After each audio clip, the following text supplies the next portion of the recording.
Hello, it's that time of week again. I'm Dan Dawson with The Sportsman, looking ahead to the Premier League darts action. Thursday night he's back in Scotland and it's Aberdeen this time after being in Glasgow early on in the campaign. But let's just rewind a week to go back to Exeter in week 4, where I told you that Michael van Gerwen had been looking unfocused despite winning titles and hitting 9 darters and winning his first 3 games in the Premier League. I told you that he was there for the taking. If James Wade, you backed him with the handicap as I suggested, you won. If you took the 6-1, a very tempting bet for Wade to win outright against an unfocused MVG, you could have won a serious amount of money.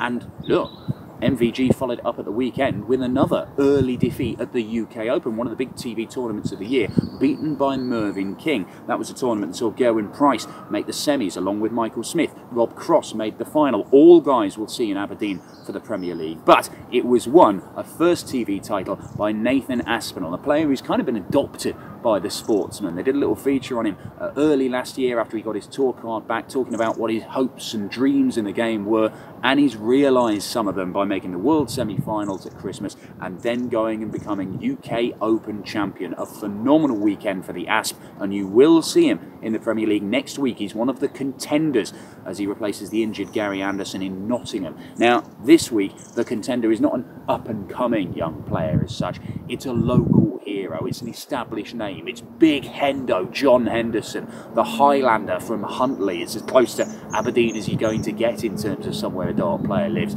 And he's very, very talented. He's been making a number of quarterfinals on the tour this year. He averaged almost 110 in one of his games. But he takes on Michael van Gerwen, and as much as some people will be thinking, well, this is a good time to be taking on the world #1 in MVG, he's lost in the Premier League, he lost against Mervyn King. Surely this is a time when Michael van Gerwen is down and you've got to kick him. If Big Hendo kicks you, you know about it. However, my problem is that MVG has lost a couple of games in a row before, and what tends to happen is he pulls his socks up and then averages 110 and starts blowing people away and potentially goes unbeaten for the next 2 or 3 months. Now, I think that Hendo has kind of walked into this and he's going to get a real top quality MVG performance. I would love to back Hendo at 10-1. I would love to give him a chance. I would love to say something positive for the Highlander to go and grab something in a fairy tale debut in the Premier League. I just can't do it. An MVG at 6-1 on, I think the only way you're making money on that is by looking at other bets or putting it into an ACCA. So I'm going to do that and shove it in my accumulator. But where are we going to make the money elsewhere? Well, we start with Michael Smith and Rob Cross. Now, these two have had a number of battles, and Rob Cross usually wins them. He won 11-7 in the semi-finals of the UK Open at the weekend, but it was another close game.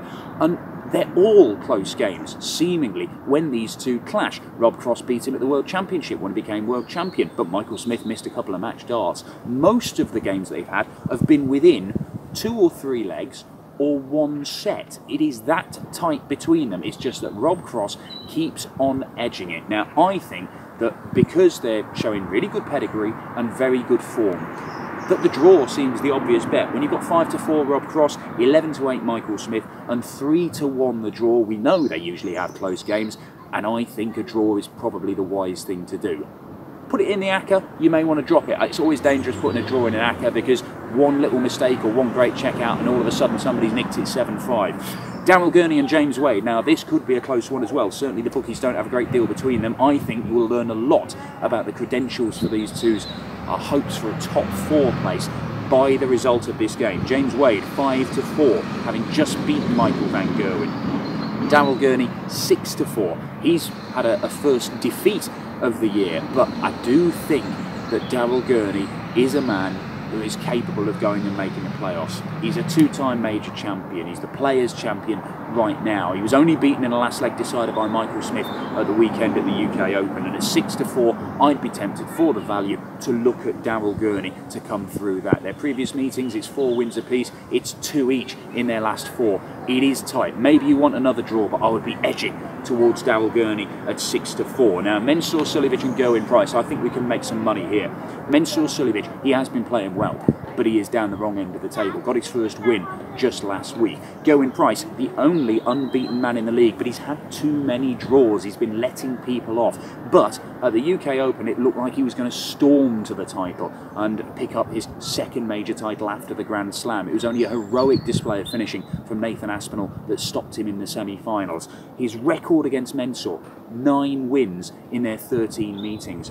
He is hitting more 180s than Mensah, 16-9 in the Premier League and 72-35 on the tour, because Gerwen Price is winning game after game after game. Won 2 titles in a weekend, like the likes of MVG and Gary Anderson and Phil Taylor. They've all done it. It's an elite group that he's joined by doing that. And Aspinall's win at the weekend ended a run of 20 unbeaten games for the Welsh #1 and Grand Slam champion. I think he's going to get back to winning ways, but I also think he's going to hit more 180s than Mensah, and I really like the bet that says that either player will hit a checkout bigger than 119.5. So a checkout of 120, a Shanghai finish or higher from either player gets that bet. And if you put that into a treble, Gerwen Price to win, to hit more 180s than Mensah Suljovic, and either man hits a checkout of 120 or more, you are looking at 13-2. I really like that as a bet. We've got Raymond van Barneveld and Peter Snakebite Wright. Now, these two have had many, many battles over the years, but you can see one man just dropping. And this final year for Raymond van Barneveld, I keep urging him, I keep wanting him to do something to change my mind. He's gone on social media after losing to Simon Stevenson, a man outside the top 64 in the world at the UK Open at the weekend, losing again in the Premier League to an injured Michael Smith last week. And he said, look, I'm trying, I'm fighting my own personal battles. It's just so hard, and yes, every defeat hurts, but I still believe I can do this. But that belief is not coming across on the dartboard. And never before has Peter Wright had a winning record against Raymond van Barneveld. He's won 11 games, he's lost 11, they've had 4 draws. He's won the last 3 though, and I think he wins again on Thursday night, and he overtakes Barney in their head-to-head records, because I think that is just the way things are going for the great Raymond van Barneveld, the 5-time world champion. And I'm afraid that I believe he's probably going to be eliminated on Judgment Night. Peter Wright at 4-5, I think, is the obvious bet.